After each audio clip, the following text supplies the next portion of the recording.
Hello everyone, welcome back to let's talk let's learn. आज के video में Delhi government school में एडमिशन लेने वालों के लिए एक और इम्पॉर्टेंट इन्फॉर्मेशन है। वैसे तो already class 6 to 10th and 12th के लिए एडमिशन क्लोज हो चुके हैं और क्लास 11th के लिए ये एडमिशन प्रोसेस अभी ऑन गोइंग है। ये ऑनलाइन प्रोसेस अभी चल रहा है नॉन प्लान एडमिशन के अंतर्गत।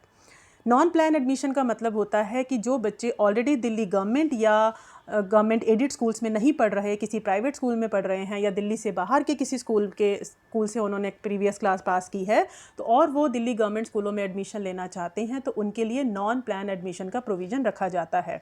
6 to 10th एंड 12th के लिए एडमिशन प्रोसेस ऑलरेडी हो चुके हैं, बट किसी वजह से अगर पेरेंट्स इन क्लासेस में अपने बच्चों का एडमिशन नहीं करा पाए हैं तो उनके लिए डेट एक्सटेंड कर दी गई है और अब ऑनलाइन नहीं ऑफलाइन मोड में ही वे अप्लाई करेंगे। ऑफलाइन मोड का मतलब है कि वे अपने घर के आसपास के स्कूल में जहां भी वे एडमिशन कराना चाहते हैं वहां पर 20 सितंबर तक मैनुअली एप्लीकेशन दे देंगे एडमिशन के रिगार्डिंग।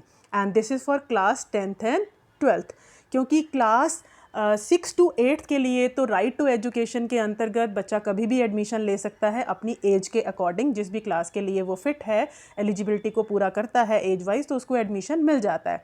मेन प्रॉब्लम आती है 9 to 12th में।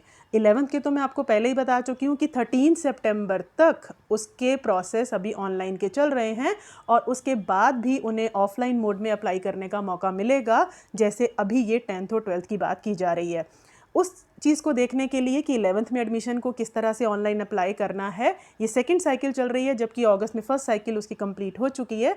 अगर आप उसकी डिटेल जानना चाहते हैं या किसी के साथ शेयर करना चाहते हैं तो उस वीडियो का लिंक मैं आपके साथ डिस्क्रिप्शन बॉक्स में शेयर कर दूंगी कि 11th क्लास में एडमिशन किस तरह से ऑनलाइन अप्लाई करना है। और अब हम बात कर रहे हैं 10th एंड 12th के लिए। अगर आप किसी वजह से छूट गए हैं एडमिशन लेने से तो अब आपने मैनुअल एप्लीकेशन देनी है अपने घर के आसपास किसी भी स्कूल में, गवर्नमेंट स्कूल में 20 सितंबर तक, 20 सितंबर तक। उसके बाद जो स्कूल के हेड्स हैं वो डीडीई जोन में नेक्स्ट डे ही आपकी एलिजिबिलिटी चेक करके कि एज क्राइटेरिया को आप फुलफ़िल करते हैं या आपके पास पिछले स्कूल का एसएलसी है, बाहर के किसी स्टेट से आए हैं तो जो भी डॉक्यूमेंट्स हैं, दिल्ली में रहने का आपका प्रूफ है, एड्रेस प्रूफ है, इन सारी चीज़ों को जो भी आपने एप्लीकेशन में लिखा होगा उस चीज़ को, क्राइटेरिया को चेक करने के बाद वो डीडीई जोन में नेक्स्ट डे ही 21 सितंबर को डीडीई जोन में वो एप्लीकेशन फॉरवर्ड कर देंगे और इस तरह के फॉर्मेट में वो जाएंगी। ये स्टूडेंट्स के लिए नहीं, ये स्कूल्स को ध्यान रखना है उन्हें किस तरह से इस टेबुलर फॉर्मेट में ये एप्लीकेशंस की डिटेल डीडीई जोन में भेजनी है। वहाँ पर मैनुअली ही 24 सितंबर तक एक अलॉटमेंट लिस्ट निकाल दी जाएगी कि बच्चों को कौन से स्कूल अलॉट हुए हैं। जिस स्कूल में उन्होंने अप्लाई किया अगर वहाँ सीट्स नहीं होती हैं तो उन्हें कोई और नियर बाय स्कूल दे दिया जाता है। ये जोनल ऑफिस में भी ये लिस्ट वहाँ पर डिस्प्ले कर दी जाएगी और उसी तरह की लिस्ट जो है वो स्कूल्स में भी भेज दी जाएगी और स्कूल्स भी अपने प्रीमिसेस में इस लिस्ट को डिस्प्ले कर देंगे सो दैट कि अगर स्टूडेंट्स या पेरेंट्स अप्रोच करते हैं तो वो ये देख सकें कि उनका अलॉटमेंट कंफर्म हो गया है और उन्हें कौन सा स्कूल मिला है। इस तरह के फॉर्मेट में ये सारी डिटेल जो है ये डिस्प्ले होगी। बच्चे का नाम होगा, कौन सी क्लास है, फादर्स नेम या स्ट्रीम कौन सी है, 12th में है तो स्ट्रीम भी आपको चूज़ करनी पड़ती है। इसी तरह से स्कूल का नाम है या स्कूल का आईडी है, date of birth, residential address and contact number. तो ये इस तरह से पूरी डिटेल में लिस्ट स्कूल्स में भी डिस्प्ले कर दी जाएगी जहाँ जहाँ उन बच्चों का एडमिशन हुआ होगा और डीडीई जोनल ऑफिस में जाकर के भी आप चेक कर सकते हैं। साथ ही जब हेड्स को इस चीज़ की इन्फॉर्मेशन मिल जाएगी कि कौन से बच्चे उनके स्कूल में उन्हें अलॉट किया गया है, वे भी आपके कॉन्टैक्ट नंबर के थ्रू आपको कॉन्टैक्ट करके बताएंगे कि आपका एडमिशन उनके स्कूल में हुआ है और तब आप अपने सारे रेलेवेंट डॉक्यूमेंट जो हैं वो वेरिफिकेशन के लिए वहाँ ले जाएंगे और प्रोविजनली उन कैंडिडेट्स को, अगर आप सारी एलिजिबिलिटी और सारी चीज़ों में सही पाए जाते हैं तो अलॉटेड कैंडिडेट्स को प्रोविजनली एडमिट कर लिया जाएगा और ये प्रोसेस 30 सितंबर तक कंप्लीट कर दिया जाएगा। साथ ही जो स्कूल्स के हेड हैं वो डीडीई डिस्ट्रिक्ट में किसी पर्सन को भेजेंगे जहां पर कि टेम्परेरी स्टूडेंट आईडी जनरेट किया जाएगा और वो लिस्ट के साथ ही इस तरह से उनके पास ये इन्फॉर्मेशन लेकर के डिस्ट्रिक्ट ऑफिस जाएंगे जहां से वो स्टूडेंट्स के आईडी लेकर के आएंगे। ये तो बात थी 10th और 12th के लिए कि ऑफलाइन या मैनुअली एडमिशन के लिए अप्लाई करना है। स्टूडेंट्स और पेरेंट्स के लिए सिर्फ यही है कि उन्हें एडमिशन के लिए एप्लीकेशन मैनुअली देना है। स्कूल्स में जाकर के, जो भी स्कूल उनके घर के पास हैं, वहाँ जाकर के आपको मैनुअली एक एप्लीकेशन लिख करके देनी है। अगर स्कूल्स वाले आपको कोई फॉर्म देते हैं, लाइक 12th क्लास में अगर आप एडमिशन ले रहे हैं तो स्ट्रीम सेलेक्ट करना पड़ता है, तो उस फॉर्म को भर देंगे और साथ ही अपने सारे डॉक्यूमेंट्स की फ़ोटोकॉपीज़ आप लगाएंगे। उसके बाद का सारा प्रोसेस स्कूल्स और डिस्ट्रिक्ट ऑफिस या जोनल ऑफिस को देखना है, और 24 सितंबर को ये लिस्ट जो है स्कूल्स में और जोनल ऑफिस में डिस्प्ले कर दी जाएगी, और आपके पास स्कूल्स के हेड की तरफ से भी फ़ोन आ जाएगा या SMS आएगा कि आपको स्कूल अलॉट हुआ है, और अपने सारे ओरिजिनल डॉक्यूमेंट्स आप वेरीफाई कराने के लिए वहाँ पर ले करके जाएंगे। एंड अगर 9th क्लास में आप एडमिशन लेना चाहते हैं तो वहाँ भी बच्चे को ऑफलाइन मोड में ही अप्लाई करना है। क्लास 9th में अगर कोई एडमिशन लेना चाहता है तो वो भी अपने आसपास के स्कूल में जहाँ भी वो एडमिशन लेना चाहता है वहाँ ऑफलाइन मोड में ही जा कर के अपने आप को रजिस्टर कराएगा। बट अब जो स्कूल्स हैं वे ऑफलाइन मोड में डिस्ट्रिक्ट ऑफिस को, जोनल ऑफिस को आपकी एप्लीकेशंस फॉरवर्ड नहीं करेंगे, वे ऑनलाइन आपका रजिस्ट्रेशन फॉर्म फिल करेंगे, जो कि स्कूल लेवल पर एक लिंक अवेलेबल होता है, वहाँ से वे ऑनलाइन आपका रजिस्ट्रेशन फॉर्म अपनी तरफ से सबमिट करेंगे, जो डिटेल आप ऑफलाइन एक अपनी मैनुअल एप्लीकेशन में देंगे। उसके बाद वो क्लस्टर लेवल पे रिफ्लेक्ट होने लगेगा, और फिर उसी तरह से जैसे पहले की साइकिल्स में हुआ था कि स्कूल्स अलॉट कर दिए जाएंगे और बच्चों को SMS के थ्रू एंड स्कूल्स को भी ये बता दिया जाएगा कि उन्हें कौन सा स्कूल अलॉट हुआ है, तो आप भी जा कर के स्कूल में कंफर्म कर सकते हैं, या फिर आपके पास SMS आ जाएगा कि आपको कौन सा स्कूल अलॉट हुआ है। एंड देन अगेन सेम वही, आपको सारे ओरिजिनल डॉक्यूमेंट अपने वेरीफाई करवाने हैं।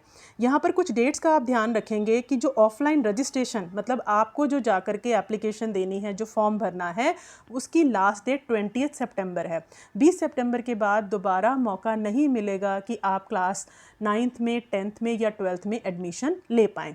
उसके बाद जो क्लस्टर लेवल कमेटी पे स्कूल अलॉट होंगे वो 23 सितंबर को होंगे, जोनल लेवल पर 24 सितंबर तक होंगे, और 30 सितंबर तक जो ये प्रोसेस है सारे वेरिफिकेशन का वो कंप्लीट कर लिया जाएगा। ये यहाँ पर HOS जो हैं वो पेरेंट्स को कांटेक्ट करेंगे, जो अलॉटेड कैंडिडेट्स के पेरेंट्स हैं, और उनका एडमिशन इंश्योर करेंगे। अब बात आती है 6 to 8 के एडमिशन्स की। तो 6 to 8 क्लास जो है वो राइट टू एजुकेशन एक्ट के अंतर्गत आती है, जिसमें 14 साल से कम उम्र के बच्चों को एडमिशन डिनाई नहीं किया जा सकता। ये जब भी स्कूल्स को अप्रोच करते हैं, इन्हें सिर्फ अपनी एज के अप्रोप्रिएट क्लास में एडमिशन मिल जाता है। लाइक अगर आप 11 साल के हैं तो आपको 6th क्लास में एडमिशन मिलेगा, आप 12 के हैं तो आपको 7th में मिल जाएगा, 13 के हैं तो आपको 8th क्लास में एडमिशन मिलेगा। तो इस तरह से 14 से बिलो 6 to 8 क्लास में एडमिशन कभी भी ले सकते हैं, और उसके लिए भी वही होता है कि आप अप्लाई करेंगे ऑफलाइन मोड में, और ये साल में आप कभी भी ले सकते हैं, इसके लिए कोई डेट नहीं होती है। क्लियर? तो वैसे ज़्यादातर बच्चों के एडमिशन्स हो ही जाते हैं, ज़्यादातर प्रॉब्लम आती है 9 to 12 के लिए। तो बहुत से पेरेंट्स की तरफ से ये ग्रीफ जब गवर्नमेंट के पास पहुंची तो उन्होंने डेट को एक्सटेंड कर दिया, एक और अपॉर्चुनिटी आप बच्चों को दी गई है। सेकेंडली, जो नॉन प्लान एडमिशन के अंतर्गत जैसे पहले की साइकिल्स में हुआ था कि आप लोगों ने अप्लाई किया, ऑनलाइन अप्लाई किया, लेकिन किसी वजह से जो पेरेंट्स हैं या जो बच्चे हैं वो किसी तरह से अपने डॉक्यूमेंट जो हैं वो सबमिट नहीं कर पाए, चाहे 6 to 10 है या 12th है। देखो 11th के लिए तो एडमिशन प्रोसेस अभी भी चल रहा है, तो बात कौन सी रह गई, 6 to 10 एंड 12th की। तो वे भी अपने बच्चों का एडमिशन 30 सितंबर तक करवा सकते हैं। उसके लिए उन्हें क्या करना होगा कि आपने सारी चीज़ ऑनलाइन पहले ही अप्लाई कर दी है, आपके सारे जो डिटेल है वो डिपार्टमेंट के पास है, लेकिन आप वेरिफिकेशन नहीं करा पाए थे, आप अपने ओरिजिनल डॉक्यूमेंट्स लेकर के स्कूल नहीं आ पाए थे, तो इन दैट सिचुएशन आपके पास एक रजिस्ट्रेशन नंबर ज़रूर आपको बोला गया था कि नोट करके रखिएगा, SMS के थ्रू भी वो आया होगा। तो अपनी एक एप्लीकेशन आप लिखेंगे और DDE जोन में जाकर के आप डिले कॉन्डोन्ड कराएंगे। डिले कॉन्डोन्ड मतलब एक एप्लीकेशन देंगे कि मैं अपने वेरिफिकेशन नहीं करा पाया था डॉक्यूमेंट्स का, तो मुझे अब उसके लिए एक्सक्यूज़ किया जाए और एडमिशन दिया जाए। तो कॉन्डोन का मतलब होता है कि फॉरगिव कर दिया, एक्सक्यूज़ कर दिया, उस चीज़ को मान लिया कि ठीक है आप किसी वजह से नहीं आ पाए थे because of some genuine reasons and unavoidable circumstances, और अब आप एडमिशन ले सकते हैं। तो जब आपको वहाँ से परमिशन मिल जाएगी तो आप अपने बच्चे का एडमिशन करा सकते हैं। और जो स्कूल्स के हेड्स हैं वो भी ऐसे बच्चों को गाइड कर सकते हैं। आप स्कूल्स में भी जा कर के अप्रोच कर सकते हैं कि हमें किसी वजह से हम नहीं आ पाए थे, हमने ऑनलाइन अप्लाई किया था, ये हमारा रजिस्ट्रेशन नंबर है, तो आपको हेड्स भी गाइड कर देंगे कि जोनल ऑफिस में आपको किस तरह से एप्लीकेशन देनी है, कैसे अप्लाई करना है। So this is the golden opportunity जो अब 6 to 10th and 12th class के स्टूडेंट्स के लिए गवर्नमेंट ने आपको एक अपॉर्चुनिटी दी है कि अगर आप किसी वजह से रह गए हैं और गवर्नमेंट स्कूल्स में एडमिशन लेना चाहती हैं तो अब आपके लिए ये लास्ट चांस है। और इसी तरह से 11th का जो नॉन प्लान एडमिशन है वो ऑनलाइन सेकेंड साइकिल चल रही है, उसकी लास्ट डेट 13 सितंबर है। तब तक आप ऑनलाइन अप्लाई कर दीजिए। इस वीडियो का लिंक डिस्क्रिप्शन बॉक्स में मैं आपके साथ शेयर कर दूंगी। अगर कोई 11th में एडमिशन लेना चाहता है तो उस प्रोसीजर को फॉलो कर सकता है। So good luck to all of you, और अपनी स्टडीज़ को अच्छे से जारी रखिए, अपनी सेहत का ख्याल रखिए, और मिलते रहेंगे कुछ इसी तरह के इम्पॉर्टेंट इन्फॉर्मेशन के साथ। Till then bye bye.